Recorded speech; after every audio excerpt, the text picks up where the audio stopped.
Don't go to university. It is a scam. It is a scam that will reduce you to being a debt slave.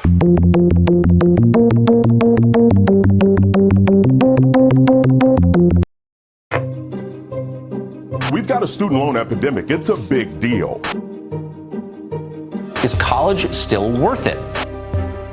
More than 40% of borrowers aren't making payments. So what's a student to do? College in America. It's 4 years of all-nighters, cake stands, ethnically diverse welcome brochures, Pinterest-perfect dorm rooms, and crushing student debt. I have $69,812. $47,000. $90,000. $35,000. $350,000. $60,000 worth of student loans. My minimum student loan payment is $1,000 a month. It should take me about 10 years to pay that back. I will be roughly 36. 45 years old. I don't know. This morning we're launching a new series. It's called The Price You Pay, and it looks at who's getting rich in this country while so many Americans fall behind. And we're starting with the price of college, a cost that's supposed to be an investment. By 2020, an estimated 65% of jobs are expected to require at least some college training, but that training has never been more expensive, with the average cost of attending a public college up tenfold since 1965. We wanted to find out. Technology has become faster and more efficient, yet college takes longer and costs more. Why is that? Two reasons. Very simple. Greed and politics. About $90,000 in loans. I'm paying probably $850 as my monthly payment. My name is Brittany. I went to Tufts University. I studied drama and communications, and I owe $118,000 in student loans. Free tuition at public colleges and universities. That should be a right of all Americans.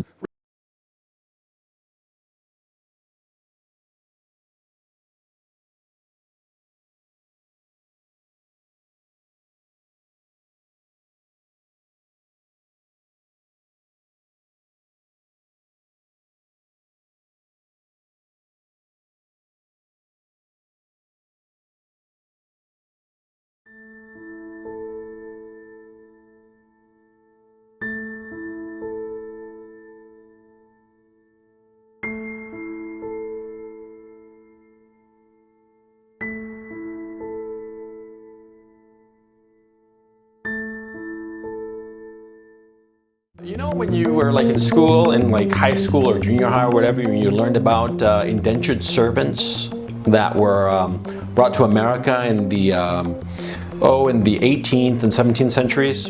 These indentured servitudes, in case you forgot, were basically people who had gone into so much debt that they couldn't afford to pay it back. And so what happened was that these people, richer people, landowners usually, would buy out the debt that these people owed and basically turn these people into slaves. They called it indentured servitude. Now, in modern America and in modern Great Britain, you are experiencing the same thing that's going on now insofar as education is concerned. You have to be crazy to go to college today. You are setting yourself up to be an indentured servant for the next 20-odd years. Let me throw some statistics at you first to explain why you should not go to university. I'm going to explain the statistics as they are now in terms of why it's not cost effective to go to university today. I'm going to talk a little bit about the history of how we got to this position, and then I'm going to talk to you about options, okay? If you want to be a debt slave and be working for the man, as it were, for the next 20 years, by all means, go to college. Go to college for 4 years, get drunk at the frats, learn a whole ton of shit that is perfectly useless, and at the end of that, I am going to laugh my ass off as I watch you going nuts every month trying to pay back your loan. Because remember, student loans cannot be discharged in bankruptcy. You go bankrupt, you're still going to owe your student debt, okay? let me get some statistics so that you can understand what we're talking about here. Now, as of October 2016, those who graduated from high school in that year, 69.7% enrolled in a university that October. 70% basically of those high school graduates enrolled in college right after graduation. College being 4-year programs or 2-year associate degree programs, community colleges, whatever. Okay, 70%. Now, that would lead you to conclude that everybody needs to go to college. And if you don't go to college, you're going to miss out. You're not going to make it in contemporary society. This isn't the case, but 70% are going to school. The average student debt that those students who are enrolling today are going to acquire is $30,100. That is, by the time they are no longer students, whether they graduate or not, they're going to owe $30,100. That's the average, okay? Now, the average of the people who are currently in the workforce, or let me phrase that, of the people who are currently no longer enrolled, who owe student debt, they owe on average $37,500. Now, you can ask yourself, why is it that they owe more money? Interest. Because when they graduated, they owed $30,100 or less, because the figure has been growing over the years. But those people who are currently out of the university system, who are paying back their loans, who have outstanding student debt, those people owe, on average, $37,500 because they've postponed their loans, and because they've postponed their loans, they've gotten more interest payments, and they owe more money. It's just a debt that keeps on growing. So you think to yourself, oh, I'm going to graduate with $30,000 in debt. Yeah, but soon enough, that debt is going to grow even as you pay it. Even as you pay it, it's going to be growing, okay? So that's the first problem you start seeing right off the bat. Now, I have like a bunch of statistics, so let me read them to you carefully and discuss them. Now, the Pew Research Center, which is, of course, a pro-education research center, says that the difference between high school graduates and college graduates insofar as their income is $28,000 versus $45,500. That is a difference of $17,500, which is, in terms of percentages, 62% more. That is, high school graduates on average earn 28 grand. College graduates on average earn $45,500, so that's a difference of $17,500. After taxes, though, the figure is not so big. After taxes, only high school graduates earn just shy of $24,000. You know, when they pay, and this is based on California state taxes, okay? When they pay FICA, they pay federal taxes and state taxes, they wind up with about $24,000 in net income, those who have only a high school diploma. And those who have a college degree, presumably a 4-year college degree, they earn, what is it here, $35,800. So a difference of $12,000, which is roughly 50% more. Now, you would say to yourself, well, then it's worth it. If I'm going to graduate with $30,000 worth of debt, and the difference in yearly pay, net of all taxes, is $12,000, that means, you know, in 2.5, 3 years, just say 3 years, you know, for the sake of argument, you know, toss in a little bit of interest. In 3 years, I'll have paid off that debt, right? Well, no. Because see, this data is of all college graduates. That is, guys who are 22 years old and people who are 62 years old. Everybody in between, okay?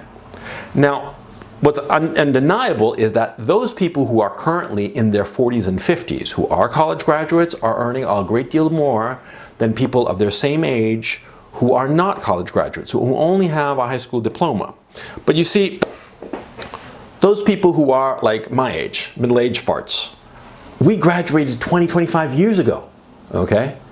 Today, there is no difference. A guy who graduates from college today after a 4-year program is actually earning less money than the guy with just a high school diploma. Why? Because the guy who didn't go to college and got just a high school diploma has 4 years on you in terms of work experience. He's been in the work environment in whatever industry he chooses for 4 years. Whereas you have been, you know, farting around in college for 4 years, you know, getting drunk and hanging out at frat parties. That other guy, he graduated at 18 just like you did, but he started working and he's earning good money now. For you who are graduating now, what's going to happen is that you're not going to be able to pay your loan because you're not going to be earning enough money, so you're going to postpone it.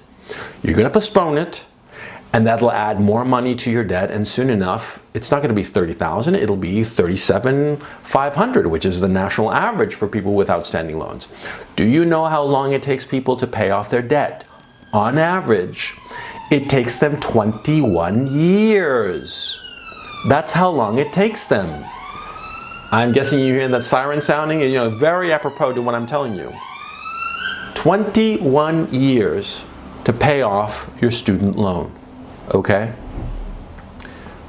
What does that mean? What does 21 years of paying a student loan mean? It means that for 21 years, you have to discount from your salary every month, you know, the 200, 300, 400, 500 bucks every single month. Money that you could have used for other purposes, like for instance, getting a little nest egg together to buy your own home. Now, because of student loans, you're going to postpone buying your first home, and very likely you will not be able to buy your first home because you'll never be able to put together the down payment, okay? So you will postpone for at least a decade buying your first home, if you're able to buy it at all. You'll postpone having children. Now, this is a big deal, because what will happen, especially to women, well, women who have a fixed amount of period of time where they can have children, instead of having children when they're, you know, in their mid to late 20s, they'll have to wait until they're in their mid to late 30s. Now, that for women presents all sorts of complications because, see, a woman who has children in her mid to late 30s is more likely to have a child with serious health issues, okay? She's going to have more difficulty conceiving. She's going to be spending money with in vitro fertilization and all sorts of treatment programs in order to have a child, you see? Because she couldn't have them when she was younger because she didn't have the money because she was paying her student loans, okay? And it's not just, you know, the women, it's both. And what happens, of course, is that, see, college-educated people, birds of a feather tend to flock together. College-educated people tend to marry other college-educated people. And since they both have student loans, they're neither of them able to get out of this student loan hole that they are in, okay? And of course, the average student graduates with about $37,000 in student debt. Altogether, the U.S. has $1.5 trillion of it. It forces women to work as opposed to taking care of children. So even if they are able to have children like around, say, 30, 32, just for the sake of argument, they're going to have to stick their kids into some sort of daycare center and go back to work to earn the cash to pay off their loans. Because if it, on average, takes them 21 years to pay off their student debt, when they graduate, when they're 22, they're going to be paying their loan till the time they're 43 years old, okay? So they're going to have to make a lot of sacrifices for the sake of paying off their student loans. See? You start to see why this is a debt trap. Now, the guy who went to high school and didn't go to college, he doesn't have that problem, okay? Especially if he is self-employed, starts up some business of his own. He is going to be sitting pretty because he's going to have 4 years ahead of somebody who went to college. He's going to be doing his own business. Let's just say, for the sake of argument, that he has a gardening business, okay? I mean, a gardening business, the most simple business that you could possibly have. He's got a pickup truck and a lawnmower, and he's going and mowing people's lawns. And then maybe over time, maybe after a year or two, he hires a couple of people. Maybe after 3, 4, 5 years, he's got 5 people working for him, mowing all the lawns of, you know, some suburban area, right? So just when you are graduating from college, this guy has been working for 4 years in his little gardening business, making good money. He's got 5 other pickup trucks with 5 other, you know, pairs of gardeners going around some suburb, and he's making decent money, okay? It's not rocket science. It's not the most intellectually fulfilling business you can imagine, but he's earning decent money. He's going to be able, if he isn't already able, to buy his own place. By the time he's 30, he'll be able to afford his own place, be able to afford having kids and building a family. Whereas you're going to be still paying your student loans.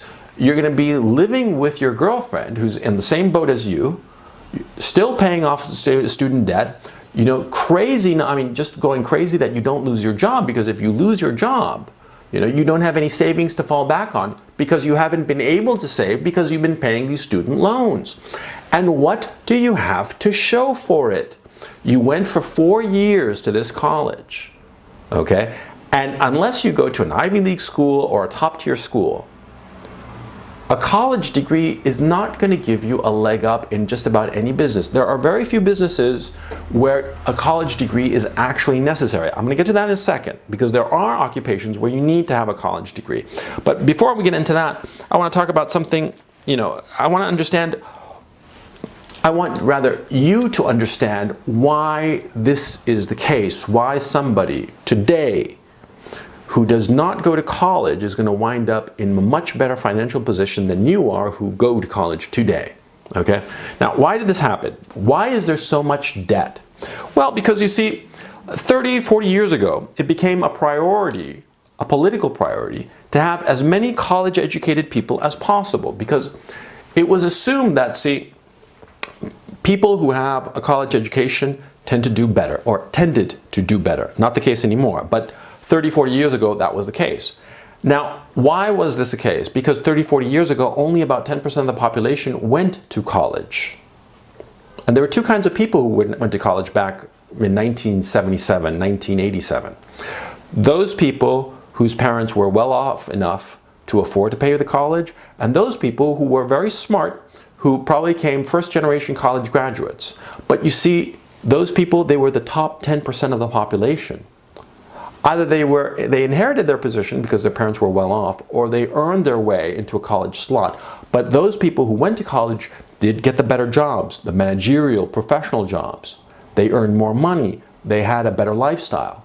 And so the thought was, well, everybody should have college, okay? I mean, we wanted everybody to be a college graduate, but we didn't want anybody to sweep the floors, you see?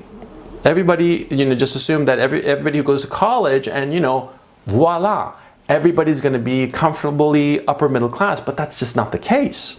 So we have now 70% of students going to college, and those 70% of high school graduates who are going to college, they're not all going to wind up having great lives. Only some of them are, you know. Most of them are just going to have, you know, the same jobs, the same level of jobs that their parents and grandparents had 40, 50, 60 years ago, only with a college degree that is perfectly useless and all this student debt. Now, the political decision was made 30, 40 years ago that everybody should get a college degree, and so the government started handing out a lot of loans and guaranteeing loans, and there were a lot of grants and all the rest of it. And William Bennett, who was the education secretary of Ronald Reagan back in the mid-80s, he wrote a very famous op-ed in the New York Times in 1987, and he posited a hypothesis that became known as the Bennett hypothesis. And the hypothesis was very simple. He said, as there is more grants, government grants for students to go to university, the price of university is going to go up. And he was absolutely right. People at the time criticized him, said they didn't know what he was talking about, blah, blah, blah, but it was obvious and it proved to be true. In 1995, a private four-year university averaged about $13,000 a year. Today, it is $39,000 a year. It's gone up threefold. For college universities, state universities, like University of California, University of Michigan, and all the rest of it, on average, it cost in-state residents $2,500 a year to go to the state university. Today, it costs 4 times that, $10,000 per year for an in-state resident, okay, to attend a university, a college, a state college, okay. Those are the prices today. Now, there's another factor. See, students were given more loans. Now, they were given more loans, and some of you who have gone to university or currently are in university, you've seen it. The administrators have all this money and they do all these stupid programs and they make these stupid buildings and they have all this administrative staff. And you're like, why are we wasting all this money on all this crap? And the answer is obvious. Because they can. Because they're getting this money from the students. They're funneling these secured loans from the lenders through the students to the universities, and the universities and the administrators are taking this money, and instead of getting better faculty, they're making buildings. They're hiring more administrative staff that are not necessary. They're creating all of these administrative layers that are not necessary, and that bulks up the price of the university, and the university can pass along these costs to the students because the students have been led to believe, they've been propagandized to believe that they have to go to university or else they're not going to have a good life. They're going to have a miserable life if they don't go to college. Okay? And so students sign their names on the promissory notes. They take more loans, more and more loans, and they saddle themselves up with $30,000 worth of debt in fulfillment of the Bennett hypothesis. See? And this is what's going on today. Now, there's another aspect to this. The administrators love student loans because it gives them more money to pay themselves better salaries and hire more people that are in need and all the rest of it. Build prestige buildings that are perfectly useless and so forth and so on. Now, on Wall Street, there's a whole other sector of the economy that loves student loans, and that's Wall Street, the Wall Street banks, and I'll explain why. You see, the safest investment in the United States are presumably treasury bonds. Treasury bonds are essentially debt instruments. They are basically promissory notes that the US government signs and promises to pay people in 2 years, 5 years, 10 years, 30 years, whatever. Student loans are also bundled up into bonds, debt instruments. Of course, they pay more than treasury bonds because all of the bonds pay more than treasury bonds. Okay? Because presumably, treasuries are the safest investment. Since they are the safest investment, they pay the lowest interest rate. Any other debt instrument pays a higher interest rate, right? Student loans pay a higher interest rate, but here's the kicker. You see, student loans, you cannot get out from a student loan via bankruptcy. You cannot discharge your obligation through bankruptcy. If you go bankrupt, all your debts get wiped away in bankruptcy court except your student loans. You have to pay them no matter what. Now, insofar as the student loans, well, it's a little bit complicated because the system changed back with Obamacare because one of the factors that changed was the FFELP loans, but that's overcomplicating the issue. But believe me when I'm going to tell you about sort of like an oversimplification of the problem, but it is essentially correct, which is that these loans, because you cannot discharge them in bankruptcy court, and because also a lot of them are guaranteed by the federal government, it means that these loans, in a practical sense, are safer than treasury bonds, and yet they pay more interest rate. They pay a higher interest rate. Right now, there are a lot of FFELP loans that are paying out 5%, 7% some, because they have been mispriced because the market does not understand, or a lot of people do not seem to understand, the ratings agencies especially don't seem to understand that these loans, since you cannot discharge your obligation via bankruptcy court, they can never go bad. They're guaranteed and, of course, legally enforced via the bankruptcy court that does not allow you, the debtor, to discharge your loan. You see? Back in 2008, there was that whole crisis, subprime loan crisis, where all these bombs blew up. They went broke because a lot of people stopped paying their mortgages and they got their houses taken away, but they didn't know anything because, they left behind the house. They were foreclosed upon, right? But see, in student debt, you can never be foreclosed on. You can never leave your debt behind. See? So Wall Street loves student loans because it's guaranteed money. Okay? And good money. All right? And if you know how to play the bond market, you can take that 4.25%, that extra little sliver over that premium over treasury bonds, and you can maximize that 2.05%, you can leverage that, you can make a ton of money, and it's guaranteed. It's the best thing ever. Wall Street loves student loans, and so they encourage it. They throw money at the government to encourage the government to give more loans to students. And so students sign the promissory notes because students are morons. And the parents are terrified. Students don't know what they're doing, so they sign. The parents are terrified that their kid is not going to have a good life. So they encourage the kid, just sign the papers, sign the promissory notes, I'll co-sign with you, you go to college and you'll have a good life. But you're not going to have a good life. You're going to have a shit life. You're never going to be able to get out from under this debt. Okay? And the guy who today you're thinking is a fucking loser because he's not going to college and he's setting up a little lawn mowing business, let's talk in 5 years. That loser is going to be making 50 grand a year net after taxes. He's going to have a nice little nest egg. He'll be able to buy his own place. He'll be able to start a family before he's 30.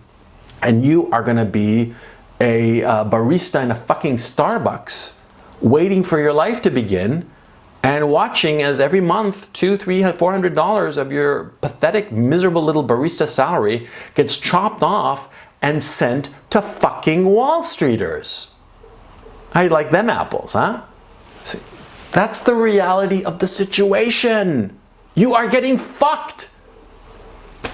But of course, nobody tells you this. Now, there are some people who actually do need a college degree. Mostly people in STEM fields. STEM fields and engineers, okay? Engineers especially.